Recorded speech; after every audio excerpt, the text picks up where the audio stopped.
दोस्तों, आज कोविड-19 की जो सिचुएशन है, उसके मद्देनज़र कई सारे हमारे टीचर्स फ्रेंड्स हमसे पूछ रहे हैं कि क्या कोई ऐसा तरीका है, कोई आसान तरीका बताएँ जिससे हम अपने स्कूल्स में, कॉलेजेस में, यूनिवर्सिटीज़ में ऑनलाइन एजुकेशन को प्रोवाइड कर सकें, बच्चों को एक अच्छा माहौल दे सकें, ऑनलाइन माहौल दे सकें जिसमें बच्चे ढंग से पढ़ पाएँ।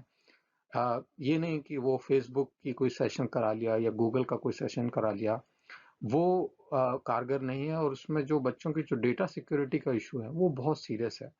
उसके बारे में हम सोच रहे हैं कि एक अलग से वीडियो बनाएं। फिलहाल हम जो अभी आज से हम एक ट्यूटोरियल लेसन स्टार्ट कर रहे हैं मूडल के ऊपर।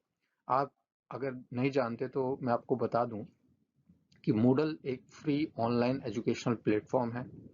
इसमें हमारे को खरीदने के लिए एक भी पैसा नहीं देना पड़ता और ये कोई थर्ड पार्टी सॉफ्टवेयर भी नहीं होता। ये आपका अपना एक लर्निंग मैनेजमेंट सिस्टम होता है जो आपके कॉलेज और आपके स्कूल के लिए यूज़फुल होता है। तो आज हम ये सोच रहे हैं कि हम एक वीडियो सीरीज़ बनाएंगे। आने वाले 10 या 15 लेक्चर्स के अंदर हम पूरे पॉइंट्स कवर करेंगे कि ये मूडल क्या होता है, मूडल कैसे काम करता है, मूडल के अंदर हम different different activities, resources, learning management से रिलेटेड बच्चों को कैसे पढ़ाते हैं हम इसमें, और इसमें क्या-क्या फीचर्स होते हैं जिसके थ्रू बच्चे इसमें, जैसे एक तो टीचर्स का हो गया, टीचर कैसे उसमें अपनी एक्टिविटीज़ कराएगा, बच्चों को कैसे पढ़ाएगा। फिर दूसरा साइड है इसका जहाँ पे जो है स्टूडेंट इसको कैसे करता है। और आप यकीन मानिए कि दुनिया में सबसे ज़्यादा यूज़ होने वाला जो लर्निंग मैनेजमेंट सिस्टम है वो मूडल है। और हम इसी के बारे में चर्चा करेंगे। हिंदी में कोशिश करेंगे क्योंकि मूडल के ऊपर इंग्लिश में तो बहुत सारे रिसोर्सेज अवेलेबल हैं, लेकिन हमारे जो बहुत सारे ऐसे लोग हैं जो इंग्लिश नहीं जानते हैं, तो हम कोशिश कर रहे हैं कि उनको हिंदी में ये ट्यूटोरियल्स बता पाएँ। तो दोस्तों, आइए शुरू करते हैं मूडल। सबसे पहली चीज जो मूडल के अंदर मैं बताऊंगा वो ये कि मूडल क्या है। तो मूडल की जो फुल फॉर्म है वो है modular object oriented dynamic learning environment. ये मूडल की फुल फॉर्म है। इसका मोटा मोटा मतलब ये है कि ये काफ़ी जो है अलग अलग कंपोनेंट के साथ जुड़ सकता है। बहुत सारे इसमें हम नए कंपोनेंट क्रिएट कर सकते हैं और आसानी से इंटीग्रेट कर सकते हैं। ये इसका सरल भाषा में इसका मीनिंग है। दूसरी बात यह है कि मूडल जो है free open source learning management system है। लर्निंग मैनेजमेंट सिस्टम वो उस सिस्टम को बोलते हैं जहाँ पे हमारा जो लर्निंग एक्टिविटीज़ होती हैं, जिसमें लेसन्स क्रिएट करना, बच्चों को पढ़ाना, बच्चों के एग्ज़ाम लेना, बच्चों को एक्टिविटीज़ कराना, बच्चों की जो परफॉर्मेंस है, बच्चों की जो एकेडमिक रिक्वायरमेंट है या पेडागोजिकल जो रिक्वायरमेंट है, उसको कवर करना, वो सारी चीज़ें जो है लर्निंग मैनेजमेंट सिस्टम में होती है। ओपन सोर्स सॉफ्टवेयर हम उसको कहते हैं जिसकी जो कोडिंग होती है, प्रोग्रामिंग लैंग्वेज में जो कोडिंग अवेलेबल होती है वो फ्री होती है। मतलब कि हम उसको डाउनलोड कर सकते हैं, हम उस कोडिंग को अपने अनुसार चेंज कर सकते हैं, कस्टमाइज कर सकते हैं। तीसरी चीज मूडल के अंदर यह है कि ये कई तरीके से इस्तेमाल किया जाता है।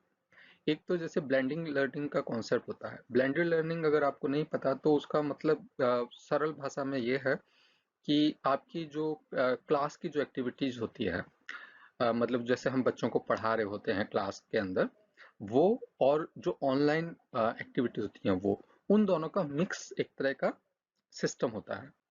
डिस्टेंस एजुकेशन, जैसा आप जानते होंगे कि इंडिया में इग्नू डिस्टेंस एजुकेशन का सबसे बड़ा संस्थान है। और डिस्टेंस एजुकेशन का मतलब दूर दूर शिक्षा से है। एक और चीज होती है फ्लिप क्लासरूम। फ्लिप क्लासरूम हम वहाँ बोलते हैं जहाँ पे हम बच्चों को कुछ पढ़ने के लिए पहले से दे देते हैं, बच्चे वो पढ़ के आते हैं और फिर अपने सवाल ज्यादातर पूछते हैं। और एक होता है आपका ई लर्निंग मॉडल, जिसमें हम कंप्लीटली बच्चों को जो ऑनलाइन एजुकेशन ही कराते हैं, उसमें बच्चों को कभी भी, स्टूडेंट्स को कभी भी जो है आपको क्लास में नहीं आना पड़ता।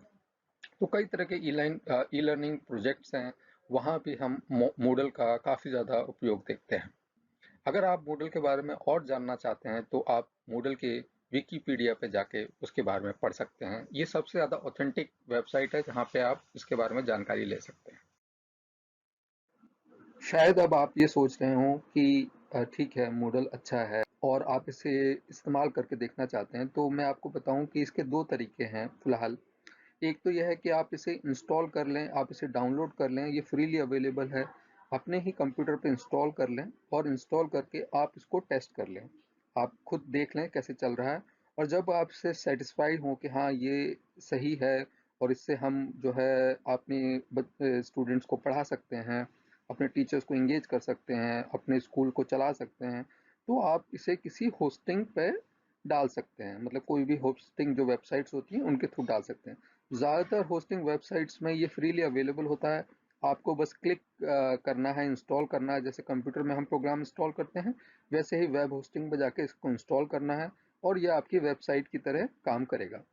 तो ये एक तरीका है। और अगर आप इसको ट्राई करना चाहते हैं, या फिर आप ये एक मूडल क्लाउड करके .com करके एक वेबसाइट है जो कुछ 45 डेज का जो है फ्री ट्रायल देता है, ताकि आप इसको टेस्ट कर सकें। मूडल पर हैंड्स ऑन प्रैक्टिस से पहले मुझे लगता है कि मैं आप लोगों को एक ब्रीफली, एक मोटा मोटा रूप से ये बता दूं कि इसके अंदर क्या क्या चीज़ें अवेलेबल हैं, ताकि आपको पहले से समझ में आ जाए कि अच्छा ये चीज़ें इसके अंदर अवेलेबल होती हैं और इनको हम इस्तेमाल कर सकते हैं।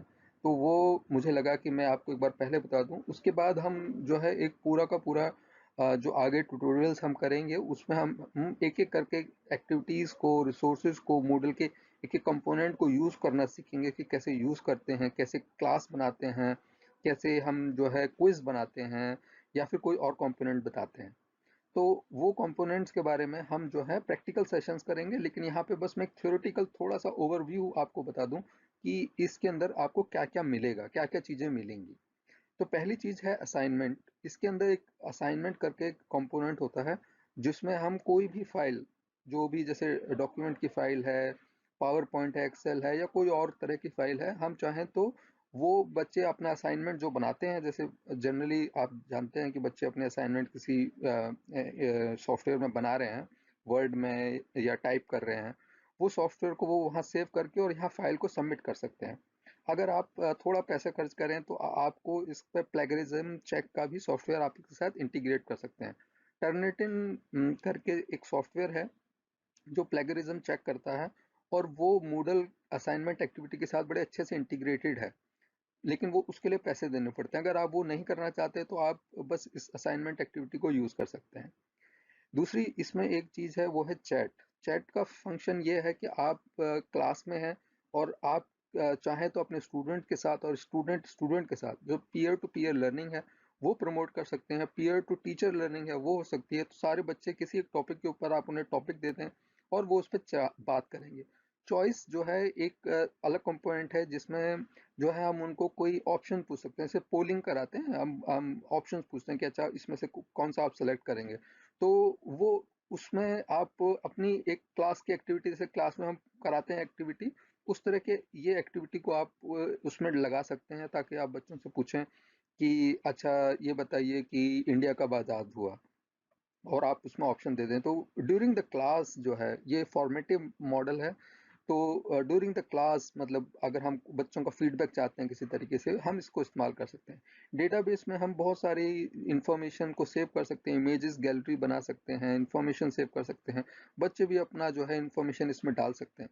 एक्सटर्नल टूल एक अलग से टूल है, जिसमें हम कुछ एक्सटर्नल टूल जो मूडल के साथ इंटीग्रेटेड है, जैसे मैंने आपको शुरू में बताया था कि इसमें बहुत सारे एक्सटर्नल टूल्स भी हम ऐड कर सकते हैं। जो फ्री टूल्स हैं आप उन्हें चाहें तो इसमें ऐड करें और आप उनको अपने यूज़ के हिसाब से यूज़ कर सकते हैं। फीडबैक मॉड्यूल, जैसे हम हैं क्लास में, हम जानना चाहते हैं कि बच्चों का फीडबैक क्या है, ये लेसन पढ़ा तो उनका क्या फीडबैक आया, इसको हम इंटीग्रेट करके फीडबैक प्राप्त कर सकते हैं बच्चों का। फोरम है, डिस्कशन फोरम है, जहाँ पे हम बच्चों को डिस्कशंस के लिए एनकरेज कर सकते हैं। बच्चे जाते हैं यहाँ पे, डिस्कस करते हैं अपने टॉपिक्स को, और उससे जो है वो अपनी जो भी नॉलेज है, लर्निंग है, एक दूसरे से जो सीखने का चलन होता है, पीयर टू पीयर लर्निंग होता है, उसको हम यहाँ फोरम्स के थ्रू एनहेंस कर सकते हैं।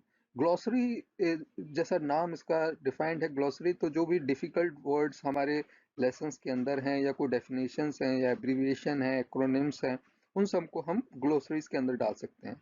लेसन थोड़ा सा कॉम्प्लेक्स तरह का एक सिनेरियो होता है जिसके अंदर हम कुछ एक्टिविटीज और रिसोर्सेज को और क्विजेज को मिक्स करके जो है हम एक लेसन बनाते हैं। जैसे हम लेसन प्लान करते हैं क्लास में, उसी तरह का हम लेसन प्लान इसमें कर सकते हैं। क्विज बिल्कुल सेम टू सेम जैसे हम क्लास में या अपना एग्जाम कंडक्ट करते हैं, जैसे मिड टर्म एग्जाम करा रहे हैं या फाइनल एग्जाम करा रहे हैं, तो इसमें हम क्विजेज में जाके हम बहुत सारे क्विजेज क्रिएट कर सकते हैं।